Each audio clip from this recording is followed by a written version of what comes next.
விஜயோட மீட்டிங்ல அவர் தான் முதலமைச்சர்ன்றார். அவர் சொன்னதெல்லாம் நடக்குதா இல்லையா? தி ஜோசப் விஜய் எனும் நான்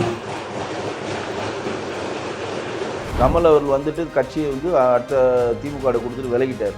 ரஜினிகாந்த் நம்பல, விளிம்பு 8 வரையும் வராரு, அவருக்கு பயம் வந்துருச்சு. ஆனா விஜய் வந்து தோத்த எந்த நடிகர்களையும் ரோல் மாடல் எடுக்காம ஜெயிச்ச என்டிஆர் ஃபார்முலா மட்டும் எடுத்தார். விஜய் வரப்ப என்ன பெரிய அவருக்கு ஒரு பிளஸ் கிடைச்சதுன்னா, ஜாம்பவான்கள் இங்க யாரும் இல்லை. யாரு? ஜெயலலிதா அம்மையார் இல்லை, திரு கருணாநிதி அவர்கள் இல்லை. திரிஷாவை தாவேக்காவை அதை ஏற்றுப்பாங்களா? திரிஷா வந்து தாவேக்காக்கார் கண்டிப்பாக ஏற்றுப்பாங்க. திரிஷா அவர்களை கட்சியில் சேர்க்கக்கூடாதுன்னு எந்த சட்டமும் சொல்லல. திரிஷா அவர்கள் எம்எல்ஏ ஆகக்கூடாதுன்னு எந்த சட்டமும் சொல்லல. திரிஷா அவர்கள் துணை முதலமைச்சர் ஆகக்கூடாதுன்னு எந்த சட்டமும் சொல்லல. இன்னைக்கு ஏடிஎம்கே பதவி வைத்தாலும் டிஎம்கே பதவி வைத்தாலும் கமல் ரஜினி இல்லாமல் எந்த ஃபங்க்ஷன் தமிழ்நாட்டில் நடந்து நான் பார்த்ததில்லை. இன்னைக்கு அரசியலுக்கு வரணும்னா உங்களுக்கு மிகப்பெரிய ஒரு பொருள் இருந்தால் தான் வர முடியுன்ற கட்டமைப்பை இந்த அரசு இந்த தேர்தல் உடைச்சிருக்கா இல்லையா? திமுகவின் சொம்பு தூக்கியா இருக்கின்ற கமல், பிரகாஷ் ராஜ், அமீர் போன்ற பல பேர்களுக்கு எல்லாருக்கும் இனிமேல் திரையுலகம் எப்படி இருக்குன்றது நம்ம பொறுத்து இருந்து பார்க்கணும். நன்றி, வணக்கம்.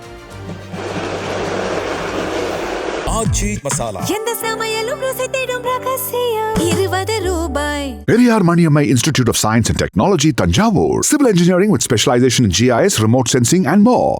Girigas Summer Sale. Buy any AC and get free 2 nights, 3 days holiday package. Red நூல் தமிழ் நேயர்களுக்கு அன்பு வணக்கம். இன்றைய சிறப்பு நேர்காணலில் பாஜகவினுடைய கலை கலாச்சார பிரிவின் மாநில செயலாளர் திரு வெங்கடேஷ் அவர்களோடு உரையாட இருக்கிறோம். சார் வணக்கம். வணக்கம் சார். நீங்கள் பாஜகவில் இருந்தாலும் சினிமாவிலையும் நீண்ட காலமாக நீண்ட அனுபவம் உடையவர். விஜய் அவர்கள் முதல்வராக பொறுப்பேற்றிருக்கிறாரு. திரைத்துறை ஏன்னா விஜய் அவர்களும் ஒரு நடிகராக இருந்து இன்றைக்கு முதல்வராக வந்திருக்கிறாரு. பல்வேறு நடிகர்களை பார்க்க முடிஞ்சது. ஆனால் முக்கியமாக ரஜினி அவர்களோ கமல்ஹாசன் அவர்களையோ பார்க்க முடியலை, இவங்க முறையாக கூப்பிடலை அப்படின்னு சொல்கிறாங்க. ஏன்னா இன்னொரு பக்கம் இவங்க அவசர அவசரமாக தான் பதவியேற்பே நடத்தியிருக்கிறாங்க. அது எதுவும் திட்டமிட்டு புறக்கணிக்கப்பட்டதா அல்லது கால நெருக்கடினால அப்படி நடந்துச்சா சார்? இல்லை, இப்போ விஜய்க்கு வந்து விஜய் சார் வந்து பர்சனலாக பார்த்தவங்களுக்கு நிறைய பேர் அவருடைய குணநலங்கள் தெரியும். அவர் வந்து ஒரு வெஞ்சன்ஸ் வச்சாருன்னா திருப்பி அந்த வெஞ்சன்ஸ் வந்து வெளில வரவே மாட்டார். அவரை நம்பி நீங்கள் போயிட்டீங்கன்னா அவங்களுக்காக உயிரியே கொடுப்பார், அந்த மாதிரி ஒரு கேரக்டர். இப்போ நீங்கள் பிஃபோர் எலெக்ஷன் பார்த்தீங்கன்னா விஜய்க்கு எதிராக கருத்தியலை செய்தவங்க யாரையுமே அவர் கண்டுக்கவே இல்லை. நீங்கள் ஜஸ்ட் செக் பண்ணுங்கள். ரஜினிக்கும் அவருக்கும் ஒரு பனிப்போர் வந்துச்சு. கழுகு காக்கா கதவுலாம் வந்துச்சு. இந்த லியோ படத்தில் இதில் வந்து பெருசாக வந்துச்சு. விஜய் ரசிகர்களும் ரஜினி ரசிகர்களும் முதல்ல மிகப்பெரிய ஒரு மோதல் போக்கெல்லாம் கையாண்டாங்க, உங்களுக்கு தெரியும். அதுமாரி கமல் வந்து நிறைய கமெண்ட்ஸ் கொடுத்தினார். கூடுற கூட்டம்லாம் மோட்டா மாறு அதுன்னு கொடுத்தாரு. சத்யராஜும் அதே சொன்னார், அவர் நல்ல நடிகர் தான், எனக்கு நண்பர் தான், பட் ஆனால் வந்து அவர் அரசியலுக்கெலாம் லாய்க்கு இல்லை அப்படின்னு சத்யராஜ் சொன்னார். அமீர் சொன்னார். பிரகாஷ் ராஜ் வந்து கர்நாடகத்துலேருந்து கிளம்பி வந்து இங்கே வந்து கூத்தாடிகள்லாம் வந்துட்டாங்க இங்கே அரசியல் பண்ணுறதுக்கு, கூத்தாடிகளை நம்பிலாம் நீங்கள் போகாதீங்கன்னு சொல்லலாம். இந்த மாதிரி அதாவது திமுக தான் அடுத்த முறை வென்றெடுக்கும், திமுகவோட தயவு நமக்கு வேணும், ரெட் ஜெயிண்ட் மூலம் தான் நம்மளுக்கு குப்பை கொட்ட முடியும்னு நினைத்த யார் யார் வந்து திமுகவுடைய சொம்பு தூக்கிகளாக மாறினாங்களோ அவர்களுக்கெல்லாம் விஜய் மிகப்பெரிய ஒரு இடத்தை கொடுக்காமல் நகர்ந்து விட்டார். இப்போ விஜய் வந்து பிஸியான ஷெடியூல்லையும் 3-4 பேருடைய ஃபங்க்ஷனுக்கு போனார். யார் யார் போனார்? டி சிவா, உங்களுக்கு தெரியுங்களா, அம்மா கிரியேஷன் டி சிவாவுடைய பையனோ பொண்ணுக்கோ ரிசப்ஷன் நடக்கிறப்ப போனார். அந்த ஃபங்க்ஷனுக்கு நேரடியாக போனார். கீர்த்தி சுரேஷ் அவருடைய கல்யாணத்துக்கு போனார். அட்லி, விஜயோட குட் புக்கில் ஒரு டைரக்டர், அந்த பிரியா, அவங்க அட்லியோட ஒய்ஃப் வந்து 2ஆம் முறை இப்போ கர்ப்பமானதுக்கான இது வளகாப்பு நிகழ்ச்சிக்கு போகிறார். இப்படி வந்து அவருடைய குட் புக்கில் இருந்த நிகழ்ச்சிகளுக்கு அவர் சென்றுக்கிட்டு தான் இருக்கார். போகாமல் அந்த பிஸிலையும் கீர்த்தி சுரேஷோடைய பொங்கல் விழாவுக்கு அவர் போனார், உங்களுக்கு தெரியும். திரிஷா அவர்களுடைய நாய்க்குட்டி பிறந்த நாளுக்கும் அவர் போனார். இதுவும் ஒரு சர்ச்சையாச்சு. இதெல்லாம் சினிமாக்காரங்களுக்கு வந்து ஒருத்தர் பிடித்திருந்ததுன்னா அவங்களை பார்க்கறதுக்கான ஒரு அக்கேஷனாக போகிறாங்க, அவ்வளோதான் தவிர இது இப்படி அப்படின்ட்டுலாம் எதுவுமே கிடையாது. ஆனால் அப்படியே எப்படி வந்தீங்கன்னா விஜய் வென்றெடுக்க மாட்டார், நம்ம உதயநிதி மூலம் தான் இங்கே அரசாங்கம் அமைன்னு நினைச்ச சத்யராஜ் ஆகட்டும், போஸ் வெங்கட் ஆகட்டும், சந்திரசேகர் ஆகட்டும், ஜூலி ஆகட்டும், பிரகாஷ் ராஜ் ஆகட்டும், இன்னும் பல நடிகர்கள் எல்லாம் விஜய் மேலே யார் யார் அவதூறு, அமீர் உட்பட யார் யார் அவதூறு தெரிவித்தார்களோ அவர்கள் எல்லாம் அப்படியே ஓரங்கட்டப்படுகிறார்கள். அப்படி தான் நான் பார்க்குறேன். இப்போ இந்த பதவியேற்பு விழா நிறைய பேர் என்ன சொல்கிறாங்க, டைம் அதிகமாகிடுச்சு, ரொம்ப ஷார்ட் டைமு, காலையிலே வந்து 3 மணிக்கு கூட முடியல, 10 மணிக்கே பண்ண சொன்னாங்க, அதனால் யாரையும் வந்து அழைக்க முடியல, அதனால தான் வந்து பெரிய நடிகர்கள்லாம் யாரும் வரல. இன்றைக்கி ஏடிஎம்கே பதவி வைத்தாலும் டிஎம்கே பதவி வைத்தாலும் கமல் ரஜினி இல்லாமல் எந்த ஃபங்க்ஷன் தமிழ்நாட்டில் நடந்து நான் பார்த்ததில்லை. ஆனால் அந்த ஷார்ட் டைம்லேயும் அவருக்கு சப்போர்ட் பண்ண ஜெய் வந்துட்டார். வந்தாரா இல்லையா? மேடையிலேயே இருக்குது பார்க்க சொல்கிறேன், வந்தாரா இல்லையா? அந்த ஷார்ட் டைம்லேயும் திரிஷா வந்தாங்களா இல்லையா? அந்த ஷார்ட் டைம்லையும் விஜயோடைய நெருங்கிய நண்பர்களான சீமான்லேருந்து ஸ்ரீநாத்லேருந்து இன்னும் விஜயோடைய காலேஜ் மெட்ஸில் இருக்கக்கூடிய அவங்க குரூப் ஃப்ரெண்ட்ஸ் எல்லாருமே வந்து அட்டென்ஷன் பண்ணாங்களா இல்லையா? அப்போ எல்லாமே ஒன்று தானே, அது ஷார்ட் டைம்னு சொல்ல முடியாதுல்ல.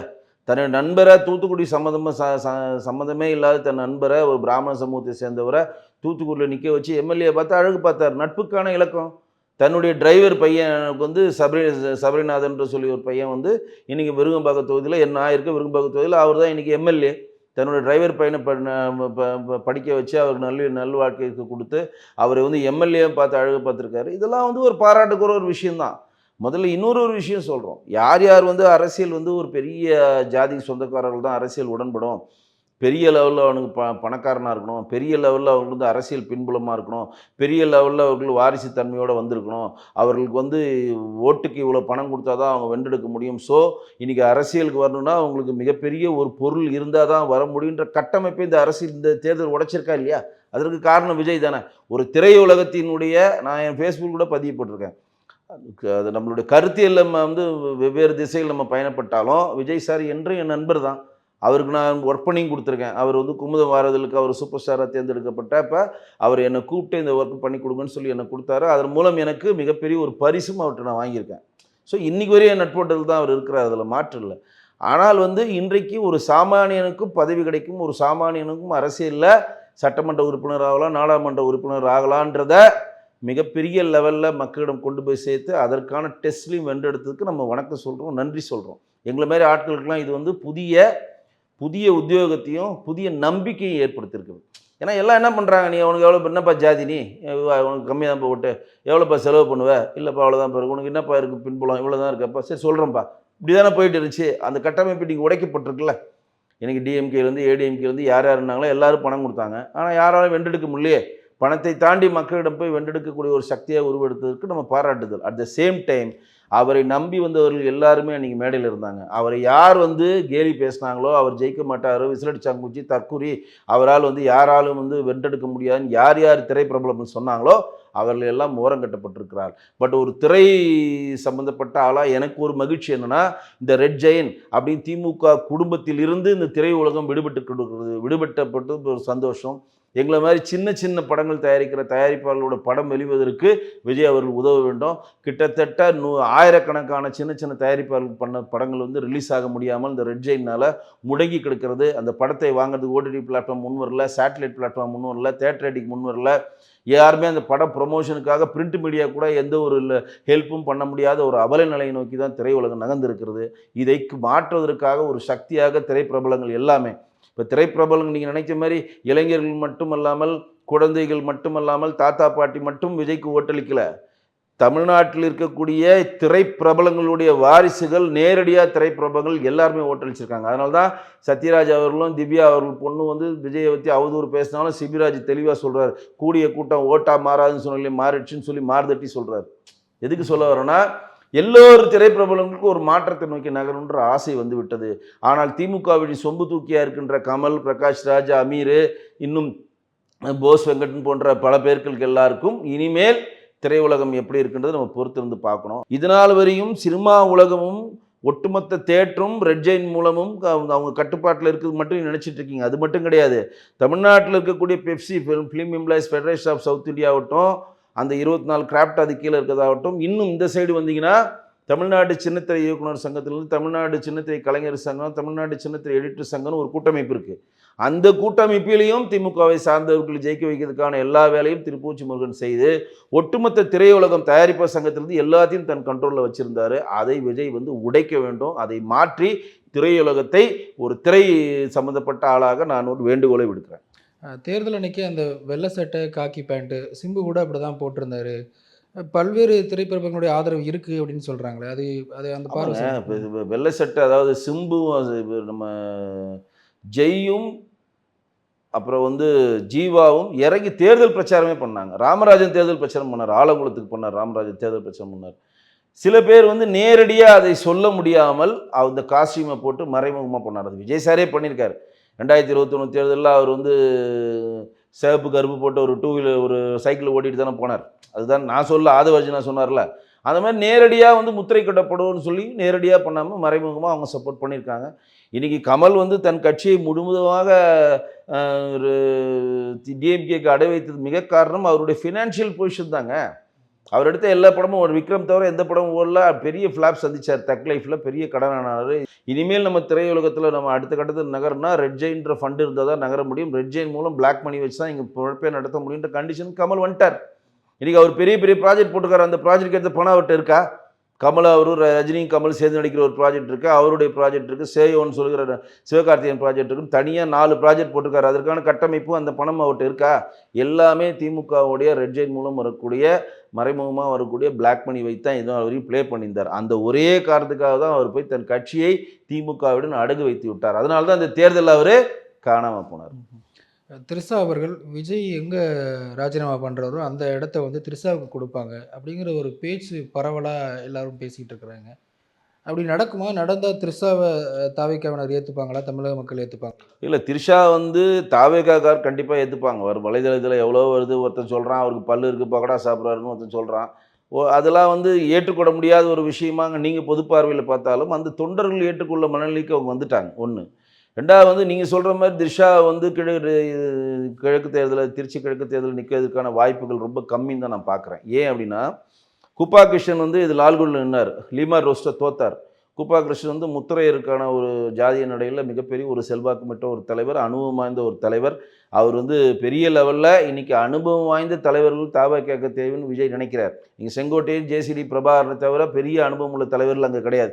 எல்லாமே ஃபஸ்ட் டைம் எம்எல்ஏ உள்ளே வந்துட்டாங்க. அப்போ கட்சியை கட்டுக்கோப்பாக வைக்கணும்னா ஒரு அவைத்தலைவராக ஒரு நல்ல அனுபவமான ஒரு ஆளை வச்சு தான் கட்சியை நகர்த்த முடியும். இப்போ கவர்னரை சந்திக்கிறப்ப கூட அந்த ஒரு ஒத்த வரியை மாற்றி எழுதாமல் இருந்தாங்கன்னா அன்றைக்கே அவர் முதல்வர் ஆயிருப்பார். எங்ககிட்ட பெரும்பான்மை இருக்குது, நீங்கள் ஆட்சி அமைங்கன்னா உடனே ஆட்சிக்கு அமைச்சிருவாங்க. எங்ககிட்ட பெரும்பான்மை இல்லை, நாங்கள் 108 தான் ஜெயித்தோம், காங்கிரஸ் 5 தொகுதி தராங்க, இன்னொரு தரம் பேசிகிட்டு இருக்கோம், நீங்கள் எங்களுக்கு கூட்டணி ஆட்சி அமைக்க போகிறோம், நீங்கள் எங்களை அழைங்கன்னு சொல்கிறப்ப தான் ரெஸ்ட் ஆஃப் த பீப்புளை ரெடி பண்ணிட்டு வந்து பாருங்கன்னு சொல்லி அவர் எஞ்சி போயிட்டார். அது சின்ன பிழை, எழுத்து பிழை. இதெல்லாம் என்ன இன்எக்ஸ்பீரியன்ஸை காட்டுது. அதனால் அவர் வந்து என்னுடைய கணிப்பு கரெக்டாக இருந்தார்னா 2 பேரை தான் ஈரோடு திருச்சி கிழக்கில் வைக்கிறதுக்கான வாய்ப்புகள். ஒன்று வந்து கூப்பா கிருஷ்ணனுடைய மகனாக இருக்கக்கூடிய ஆர் வடிவேல், அவர் தான் விஜய் சார்பாக போட்டிக்கிட்டு அவர் வென்றெடுத்து வச்சார். அவர் தான் வந்து கே வடிவேல் வந்து அவர் தான் வந்து பூத்து கமிட்டி பூத்தில் உட்காந்து விஜய் ஜெயிக்க வைக்கிறதுக்கான எல்லா வேலையும் பண்ணார். அப்போ கூப்பா கிருஷ்ணன் அவர்கள் தோற்றதுனால அவருடைய மகனை நிற்க வைத்து உள்ளே கொண்டு போகிறதுக்கு ஒரு வாய்ப்பு இருக்குது. அப்படி இல்லைனா கூப்பா கிருஷ்ணனை நிற்க வைத்து இந்த முத்திரையருடைய பெல்ட்டை கொண்டு போகிறதுக்கு ஒரு வாய்ப்பு இருக்குது. இன்னொன்று சொல்லப்படுகிறது, சகாயம் ஐஏஎஸை உள்ளே கொண்டு போய் அவர்கள் வந்து நிர்வாக ரீதியாக கொண்டு போகணுன்ற கண்டிஷன் நகர்றாங்க. அது வந்து என்னுடைய கணிப்பு கரெக்டாக இருந்தால் சகாயம் ஐஏஎஸ் இப்போ வந்து சிவி சண்முகம் ரிசைன் பண்ணிட்டார் எம்பி. அந்த எம்பிக்கான தேடலில் ஒரு எம்பி உள்ளே போகலாம் டெல்லியில். அதில் வேணால் சகாயம் ஐஏஎஸ் உள்ளே கொண்டு டெல்லியின் முகமாக அவரை பார்க்குறதுக்கான வாய்ப்புகள் இருக்குது. நம்ம பொறுத்திருந்தான் பார்க்கணும். அதே போல் த்ரிஷா கட்சிக்குள்ளே தலையிட ஆரம்பிப்பாங்க, தலையிடுறாங்க அப்படியும் பேசுகிறாங்களே, அது இல்லை, அது வந்து எனக்கு பெரிய உடன்பாடு இல்லை. திஷா விஜயும் வந்து நண்பர்களாக இருக்கிறாங்க, கல்யாணம் பண்ணிக்க போகிறாங்களா இல்லை நண்பர்களாக இருக்காங்களா, அதெல்லாம் அவங்க தனிப்பட்ட வாழ்க்கை விஷயம். 4 செவத்துக்குள்ளே நடக்கிற விஷயங்களையும் பொதுவெளியில் நம்ம பேசுவது நாகரிகமாக இருக்காது. இன்றைக்கி எப்படி வந்து ஒரு நடிகை வந்து விஜய்க்கு ஃப்ரெண்டோ அதுமாதிரி திஷாவை ஃப்ரெண்டாக தான் நான் பார்க்குறேன். அவர்கள் இப்போ சங்கீதா மேடமுக்கும் விஜய்க்குமான அந்த நெருடல், அந்த விவாதத்து சம்மந்தப்பட்டெல்லாம் அவருடைய தனிப்பட்ட விஷயம். 4 செவத்துக்குள்ள அவங்களுக்குள்ள என்ன பிரச்சனை யாருக்கு தெரியும்? ஸோ அதுவில் நம்ம வந்து பொதுவெளியில் பேசுவது நாகரிகமாக இருக்காது ஒன்று. ஆனால் வந்து இப்போ வந்து திர்ஷா அவர்கள் வந்து விஜயுடைய ஏதோ ஒரு கட்சியில் விஜய் கட்சியில் சேர்ந்து ஒரு எம்எல்ஏவோ எம்பியோ ஆனாலும் தவறு என்ன இருக்குது அதில்? அவங்களும் தமிழ்நாட்டின் இந்தியாவில் பிறந்தவங்களாம், அவங்களுக்கு கான்ஸ்டியூஷனில் வாழ்கிறதுக்கான எல்லா தகுதி இருக்குது, தேர்தலில் போட்டியிறதுக்கு எல்லா தகுதி இருக்குது, அவர்கள் வென்றெடுக்கிறதுக்கான எல்லா கட்டமைப்பு இருக்குன்றப்போ இது தவறு இருக்க மாதிரி எனக்கு தெரியல. அது அவங்க தனிப்பட்டது. இப்போ எம்ஜிஆர் அவர்கள் இருக்கிற காலத்தில் ஜெயலலிதா அம்மையார் எம்ஜிஆர் எம்பியாக தேர்ந்தெடுத்து டெல்லிக்கு அனுப்பலையா? இதே சர்ச்சைகள் அப்போ வந்துச்சா இல்லையா? அந்த இதை நீங்கள் யோசிச்சு பாருங்கள். எம்ஜிஆர் ஒரு தமிழ்நாடு முதலமைச்சராக இருக்கப்போ ஜெயலலிதா அம்மையாருக்கும் இங்கே இருக்கக்கூடிய ஆரம் வீரப்பனுக்கும் ஒத்து வரல. 2 பேருக்கு எலியும் புனையுமா இருக்காங்க. சத்துணவு பணியினுடைய சத்துணவு திட்டத்தை வந்து தமிழ்நாடு ஃபுல்லாக கொண்டு போய் சேர்க்குற பொறுப்பாளர் அங்கே போடுறப்ப நிறைய கான்ட்ரவர்சி வரப்போ எம்ஜிஆர் நினைச்சார் இவங்க 2 பேர் சண்டை போட்டுனே இருக்கிறாங்கன்னு டக்குன்னு எம்பி ஆகி டெல்லிக்கு அமிச்சிட்டார் அவர். அப்போ நீங்கள் இப்போ நீங்கள் சொல்கிற இதே சர்ச்சை அப்போ வந்துச்சுன்றதுக்காக இதை மேற்கோள் காட்டுறேன். அதனால் ஜெயலலிதா அம்மையார் அங்கே போகலையா, டெல்லியில் போய் எம்பியாக பணியாற்றலையா, அப்புறம் கொள்கை பொதுச் செயலாளர் ஆகலையா, அதுக்கப்புறம் எம்எல்ஏ ஆகலையா, அப்புறம் எம்பி ஆனாங்க, எம்எல்ஏ ஆனாங்க, அப்புறம் தமிழ்நாடுடைய முதலமைச்சரே ஆனாங்களா இல்லையா? அவர்களுடைய கடவுள் கிருபை, அவர்களுடைய உழைப்பு, அது வந்து திரிஷா அவர்களை கட்சியில் சேர்க்கக்கூடாதுன்னு எந்த சட்டமும் சொல்லலை. திரிஷா அவர்கள் எம்எல்ஏ ஆகக்கூடாதுன்னு எந்த சட்டமும் சொல்லலை. திரிஷா அவர்கள் துணை முதலமைச்சர் ஆகக்கூடாதுன்னு எந்த சட்டமும் சொல்லலை. இந்த நாட்டில் பிறந்த ஒவ்வொரு குடிமகனும் இந்தியாவில் எந்த இடத்துல வேணாலும் போட்டியிட்டு தனக்கான அதிகாரத்தை கைப்பற்ற ஒட்டுமொத்த கட்டமைப்பையும் இந்தியன் கான்ஸ்டியூஷன் வழங்கியிருக்கிறது. அந்த கட்சியினுடைய உள்கட்சியுடைய விவரங்கள், உள்கட்சியினுடைய முடிவு என்ன நடக்குது நம்ம பார்ப்போம். அதே போல் விஜய் அவர்களுடைய வெற்றி வந்து திரைத்துறையில் இருக்கக்கூடிய இன்னும் பலருக்கு வந்து ஒரு நம்பிக்கையை கொடுத்துருக்கு. நம்மளும் அரசியலுக்கு வரலாம், நம்மளும் ஜெயிக்க முடியும். ஏன்னா விஜய் அவர்களுக்கு முன்னாடி கட்சி ஆரம்பித்த பல்வேறு நடிகர்கள் வந்து அரசியலில் பெரிய அளவுக்கு சோபிக்கலை. ஆனால் விஜய் இன்றைக்கு ஒரு பெரிய ஒரு ஆதரவை பெற்றிருக்கிறாரு.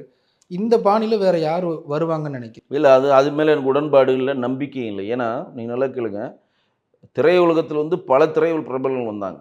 யாராலையும் வந்து பெரிய லெவலில் வென்றெடுக்க முடியல. விஜய் அவர்கள் வந்து நம்ம உதாரணம் யார் காட்டணும்னா சிரஞ்சீவியை காட்டணும், டி ராஜர் காட்டணும், பாக்கியராஜ் காட்டணும், சரத்குமார் காட்டணும், இதில் வந்து பவன் கல்யாண் காட்டணும், இன்னும் எவ்வளோ பேரை சொல்லுவேன். இவங்களெல்லாம் வந்துட்டு கார்த்திக் நவரசநாயகன் கார்த்திக் வந்தார், உங்களுக்கு தெரியும்னு நினைக்கிறேன். பல பேர் வந்தாலும் பெரிய லெவலாக போகாமல் போனதுக்கு ஒரு ரீசன் என்ன? ரெண்டாவது விஜய் அவர்கள் வர்றதுக்கான காலமும் நேரமும் அவருக்கு கை கொடுத்தது. ஏன்னா நீங்கள் கமலும் ரஜினிக்கு வந்து வந்துட்டு பயந்துட்டு போயிட்டார், என்னால் முடியலன்ட்டு. கமல் அவர்கள் வந்துட்டு கட்சியை வந்து அடுத்த திமுக கொடுத்துட்டு விலகிட்டார். ஆனால் விஜய் வரப்போ என்ன பெரிய அவருக்கு ஒரு ப்ளஸ் கிடச்சிதுன்னா, ஜாம்பவான்கள் இங்கே யாரும் இல்லை. யார்? ஜெயலலிதா அம்மையார் இல்லை, திரு கருணாநிதி அவர்கள் இல்லை. ரெண்டாவது, திமுக மேல் மிகப்பெரிய ஒரு கோபத்தை, அந்த அறுவடையை தன் பக்கம் திருப்பிட்டார். அந்த சினாரியோ எப்படி பண்ணார்? தாவேக்கா டிஎம்கே டிவிகே தான் போட்டி. அந்த சினாரியோ திருப்பணும்னா எல்லாமே மாற்று இவர்தான்ற ஒரு கட்டமைப்பு நோக்கி நகர்றாங்க. அப்போ நம்ம தோத்தாங்குலிசா தான் சொல்லி உதாரணம் கண்ண விஜய்க்கு பாரு, சிரஞ்சீவி தோத்துட்டாரு, டிஆர் தோத்துட்டாரு, சரத்குமார் தோத்துட்டாரு, கமல் தோத்துட்டாரு, ரஜினி தோத்துட்டாரு. இந்த தோத்தவங்களாம் தூக்கி அவர் ஓரம் கட்டிட்டு ஜெயிச்ச என்டிஆர் தூக்கி நடுவில் வச்சுக்கிட்டாரு. புரியுதுங்களா? தோத்தவங்களெல்லாம் அவர் மைண்டில். ஏன்னா விஜயோடைய வெற்றிக்கு நான் என்ன பார்க்குறேன்னா, இந்த பிரபஞ்சமே அவருக்கு வெற்றியை கேட்டு தெரிஞ்சது. ஏன்னா விஜயோட மீட்டிங்கில் அவர் தான் முதலமைச்சர்ன்றார். அவர் சொன்னதெல்லாம் நடக்குதா இல்லையா? நான் இது ஈரோடு திருச்சி கிழக்கில் யார் நான் தான் போட்டிடுறேன், மதுரையில் யார் போட்டிடுறார் விஜய், உசிலம்பட்டில் போடுறது விஜய், திருமணத்தில் போட்டிடுறது யார் விஜய், வேளாங்கண்ணியில் போட்டிடுறது யார் விஜய், விஜய்னு சொல்லி எல்லா இடத்துலையும் விஜய் பிம்பமாக அது கொண்டு போய் சேர்த்துட்டார். ஒன்று. ரெண்டாவது, தான் வந்து ஜெயிச்சு விட்டோம், முதலமைச்சர் ஆகிவிட்டோம். ஒருத்தர் சொல்கிறார், ஆதவர்ஜனா ஒரு மீட்டிங்கில் சொல்கிறார், நாங்களாம் ஜெயிச்சு வந்துட்டோம், நாங்களாம் சட்டமன்ற மந்திரி ஆகிட்டோம், எல்லா கேஸும் நாங்கள் எல்லாம் வித்ரா பண்ணிட்டோம் சொன்னாரா இல்லையா? ஒரு பாசிட்டிவ் எனர்ஜி போய் பிரபஞ்சத்திட்ட போய் அவங்க கேட்குறாங்க. அந்த பிரபஞ்சத்திட்ட தான் முதலமைச்சர் ஆகணும்னு விஜய் நம்பிட்டாரு. நம்பினதை அந்த பிரபஞ்சம் அவருக்கு கொடுத்துருக்கிறது. ஆனால் மற்றவங்களாம் நம்பலை. இதான் பிரச்சனை. ரஜினிகாந்த் நம்பலை, விளிம்பு 8 வரையும் வராரு, அவருக்கு பயம் வந்துருச்சு, வேணான்னு பின் போகக்கூடாது. கமல் அதை நம்பலை, ஆனால் விஜய் அவர் நம்பினார். விஜய் அவர் நம்பினதுக்கும் விஜய் சக்ஸஸ் பண்ணதுக்கும் 2 காரணம். 2 காரணம்னா, ஒன்று, தான் சிஎம் நெக்ஸ்ட்ன்றதை அவர் ஆணித்தரமாக நம்பி பாசிட்டிவ் எனர்ஜியை மக்களிடம் கொண்டு போய் சொன்னார். அந்த பாசிட்டிவ் ஓட்டாக மாறிச்சு. ரெண்டாவது என்னென்னா, திமுக மேலே இருக்கக்கூடிய வெறுப்பு அரசியலை தன் பக்கம் மாற்றிக்கிட்டார். அது ஸ்பிட் ஆகாமல் அஇஅதிமுக போகாமல் தன் பக்கம் திரும்பினார். அது பெரிய சக்ஸஸாக அவர் கொடுத்துச்சு. மற்றவர்கள் அந்த நம்பிக்கை இல்லை. அதனால தான் முன்னாடி குறிப்பிட்டு சொன்னது உங்களை நினைவூட்ட விரும்புகிறேன். நாம் வந்து எல்லா மீட்டிங்லையும் நான் உட்பட அரசியலில் தோற்ற நடிகர்களை தான் மேற்கோள் காட்டணும். ஆனால் ஜெயிச்ச என்டிஆர் நம்ம மேற்கோள் காட்டவே இல்லை. ஆனால் விஜய் வந்து தோத்த எந்த நடிகர்களையும் ரோல் மாடல் எடுக்காமல் ஜெயிச்ச என்டிஆர் ஃபார்முலா மட்டும் எடுத்தார். அதுதான் ஆதவர்ஜனா ஒவ்வொரு மீட்டிங்லையும் சொல்கிறார். 1967 ஒரு மாற்றம் வந்த மாதிரி, 1977 ஒரு மாற்றம் வந்த மாதிரி 2026 ஒரு மாற்றம் வரும். வந்துருச்சே, நடந்துருச்சே, ஒன்றுமே பண்ண முடியாது, யாருமே கணிக்க முடியலையே. பெரிய வியூக வல்லுநர்லாம் நீ தலையில் துண்டை போட்டு உட்காந்துக்கிறான். எல்லாரும் ஏமாத்து பேருன்றது ப்ரூவ் ஆயிடுச்சுல. அப்போ நீங்கள் என்னவாக நினைக்கிறீர்களோ அதுவாக மாறுவாய். நீங்கள் என்ன விதைத்தீங்களோ அதை அறுவடை செய்வார்ன்றது விஜயோட வெற்றியில் நிரூபணப்பட்டிருக்கு. நிச்சயம். நிகழ்ச்சியில் பங்கெடுத்தமைக்கு மிக்க நன்றி. ஆச்சி மசாலா. எந்த சமையலும் ருசி தேடும் ரகசியம் 20 ரூபாய். Periyar Maniammai Institute of Science and Technology, Tanjavur. Civil engineering with specialization in GIS, remote sensing and more. Girigas Summer Sale. Buy any AC and get free 2 nights, 3 days holiday package.